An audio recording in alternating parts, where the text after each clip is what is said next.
Listeners, I'm really excited to talk about the next topic in our series, the seven thieves of success. So, Raghu, Hey Seb, this is not Seven Thieves of Success, by the way. I think that series is over. Now we have a guest for our podcast, and of course a co-host for Cubicle Chimps. oh, yeah. So sorry about that. Yeah, I've been going on the seven thieves of success for so long that it's become a habit to start that way. Yeah, Right. So, we are super excited to have Aditi with us today as our first guest and also a potential co host for the Cubicle Chimps podcast.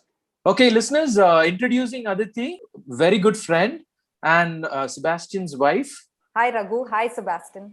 I think this is a landmark event in our personal and professional lives where three old friends get together and do a podcast together.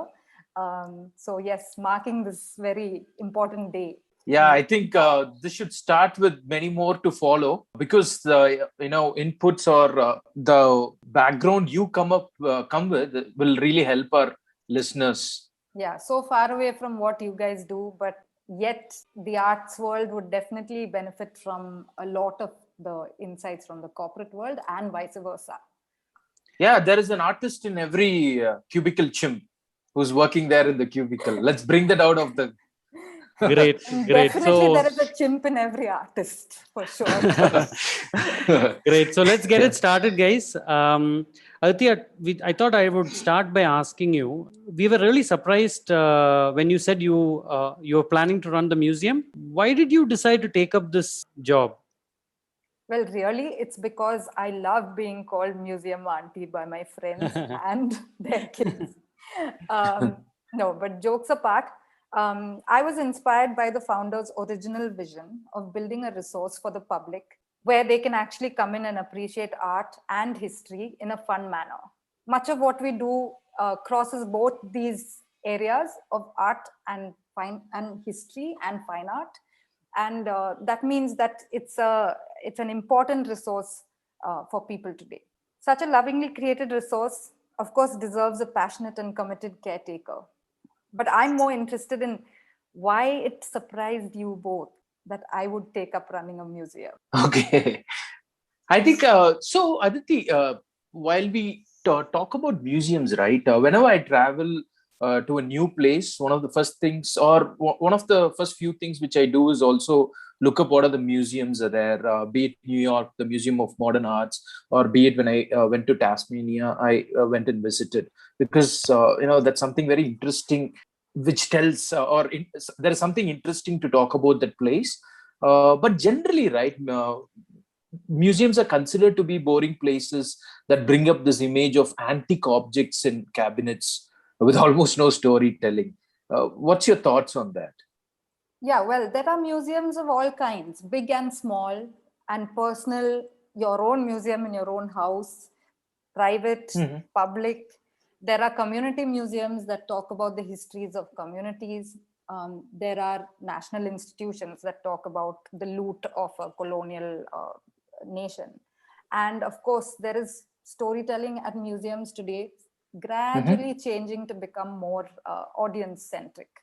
In fact, for us, audience building is our biggest challenge today because we compete with so many other demands on people's time, from everything, whether it's sports to entertainment to television. Finally, it's a challenge for people's time to be spent at a museum.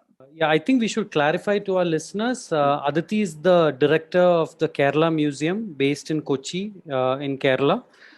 So, Aditi, when you took up the directorship of the museum, it meant a major change of track for you personally.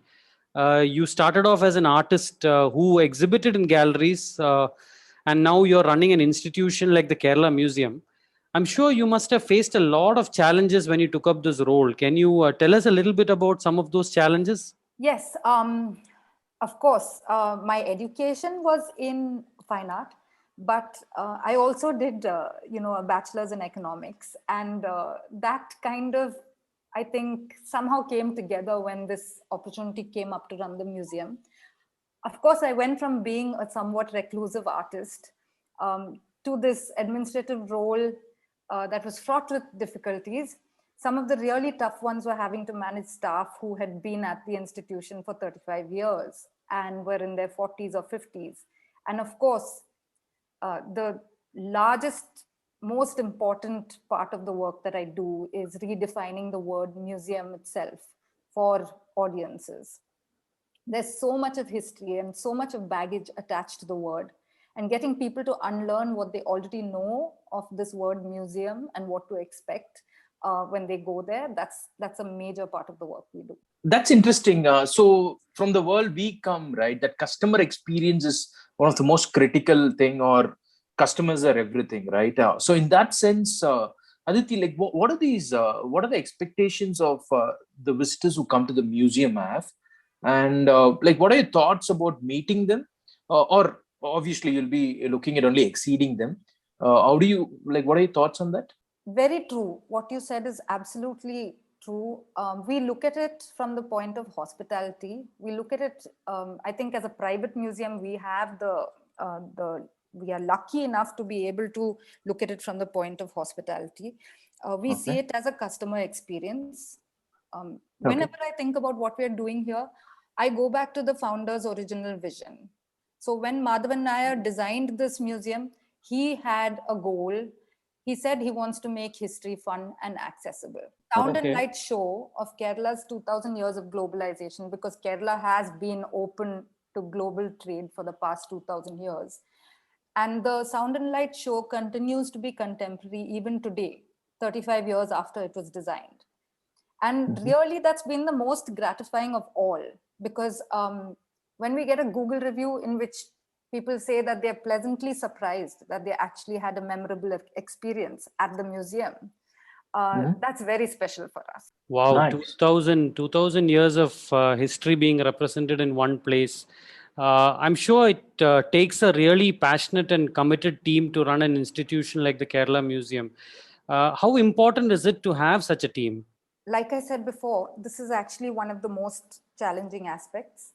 I think in today's context, though, whichever the industry, it's important to have a team who can learn on the go, especially in our case, because we are change makers. It's a blessing when people are actually innovative, agile, and quick to learn new ways of doing. We need people to multitask also, though, because the area of work overlaps. You have people who are experts in history, who might need to work in the area of fine art, who might need to also write an email campaign, which means that they have to know how to do all of these things. You might have someone who has to plan a project that involves showing the impact of the work we're doing in terms of education, in terms of how many children we're reaching, or how many. So you would have to understand numbers also. So that's a great skill to have. And I think today anybody who's successful at what they do is actually working on the cusp of various different fields coming together. So generally, to balance your time, what about personally? Because I'm I'm a new father, and generally, it's not that easy. You running a museum just like that. But if you would have been a new mother at that time, 4 5 years back when you started off with the museum. So how did you manage to balance your time between family, work, museum, a lot more other things which goes with that? Yeah, my younger fellow was 2 and my older one was 5. In the beginning, it was a steep learning curve. Of course, you know me very well for so many years now. I hardly ever used a cell phone, a smartphone before I took up this job. I had to learn about social media. I had to look at the phone a lot, which I really not keen to do. I'm an outdoors person, and I had to suddenly spend a lot of time looking at the screen. I had to learn how to understand Excel, which my brain doesn't really work for at all. And I had to learn how to write projects. And on top of everything, really, we decided when children were really young, we had a no screen policy at home. So to make sure they don't see us using the screen, we had to model that. And that meant that I used to be up at 4 to work till 7. And then when the kids wake up, get them ready and all of that, and then take them to play school. and then I would work from 9 to 3 again. And I was meeting visitors coming to the museum. I was running programs. I was doing the publicity for all of it, and everything with my 5 and 2-year-old in tow, constantly with me. Yeah, that must have been really tough.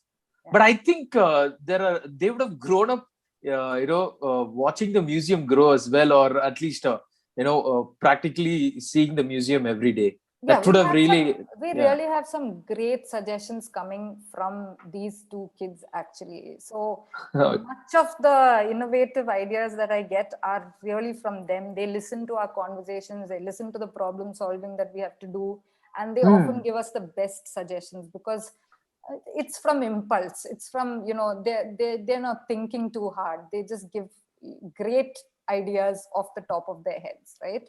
So Okay. but many other sacrifices, for instance, time for friends, or time for me time, and my own exercise got edited out.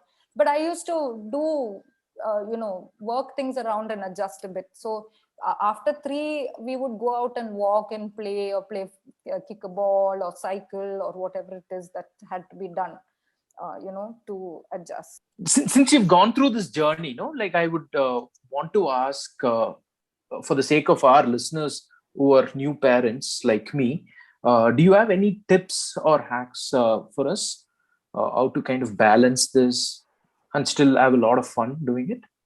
Yeah. So one major factor is that the job is really fun. So it is very satisfying.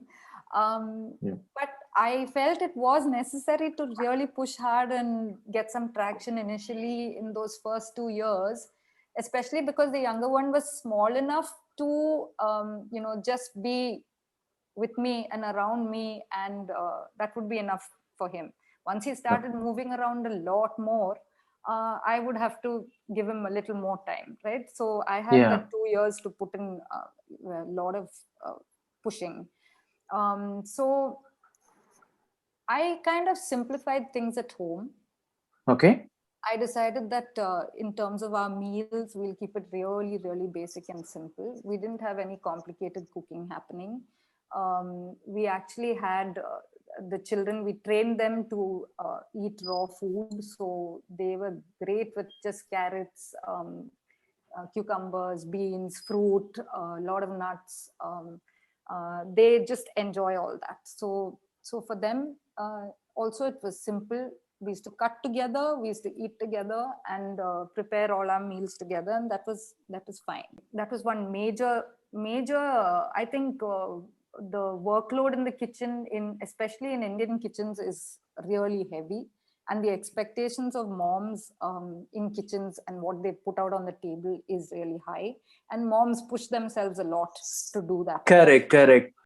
And even the thought process before it goes right to the kitchen, you keep thinking, what do I cook, where do I go shop, and all of it.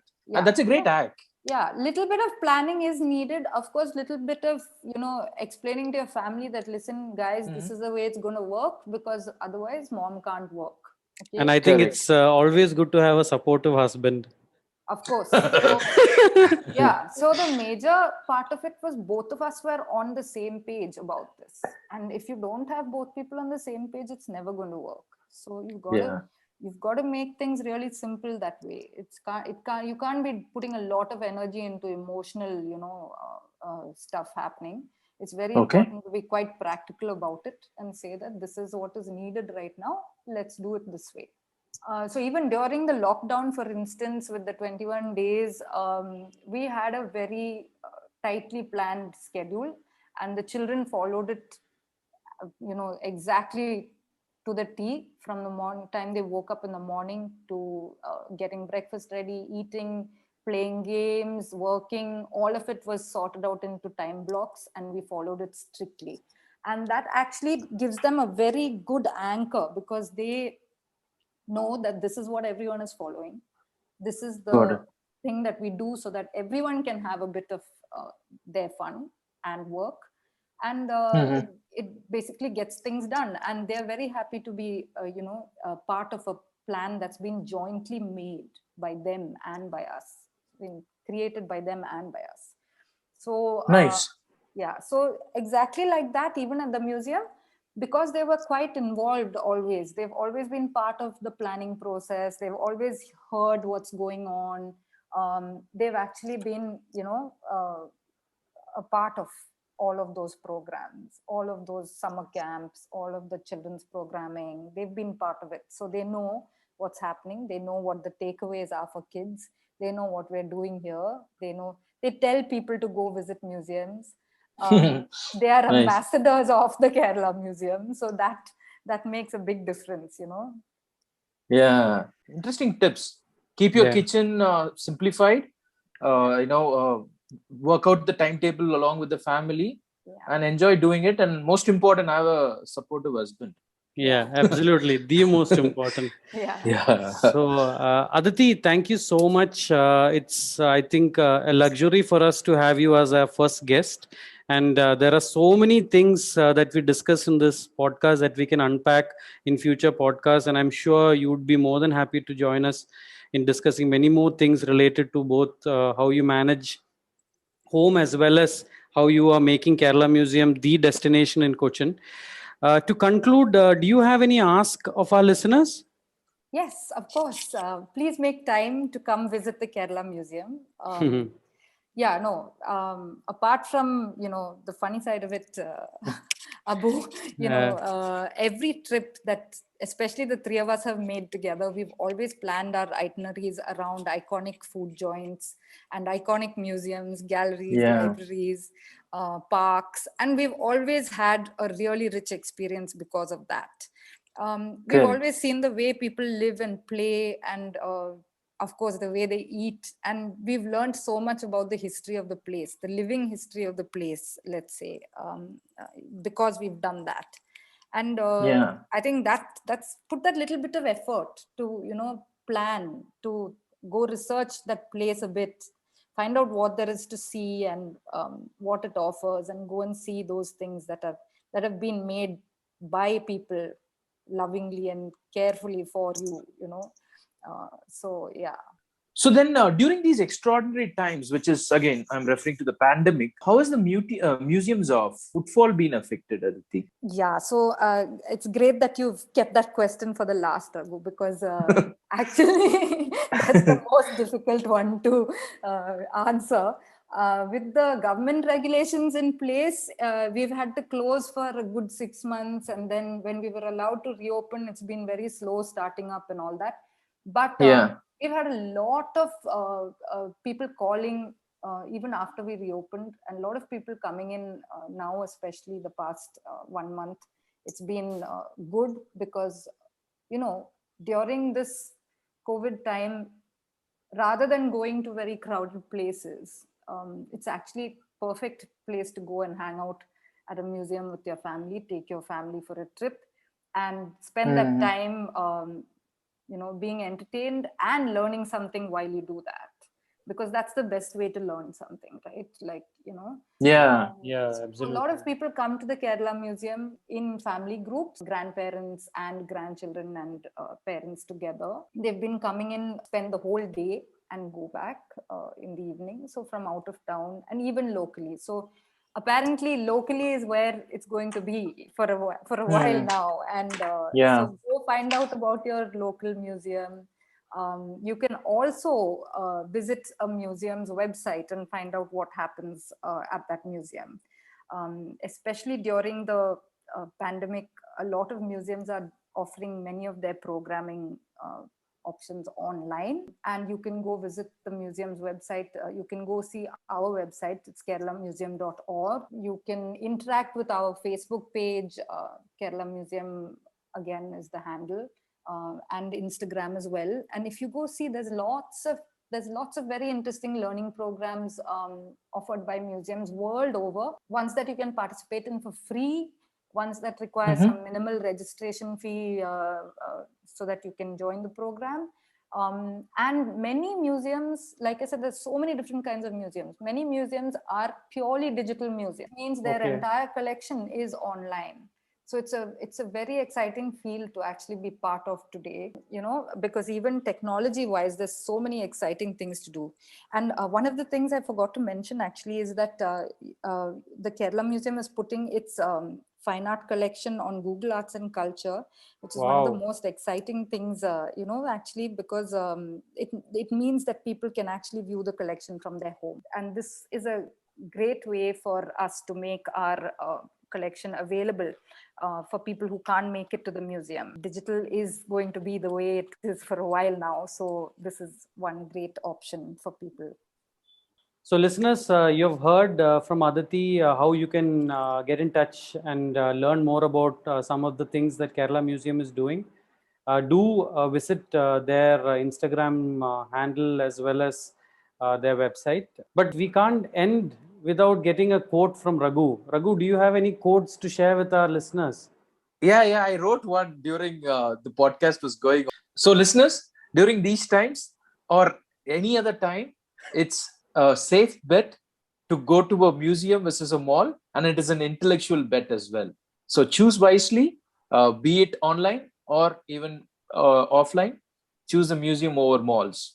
It'll do a lot of good to you. Aditi, once again, thank you from us, and hope to see you soon in a podcast down the road.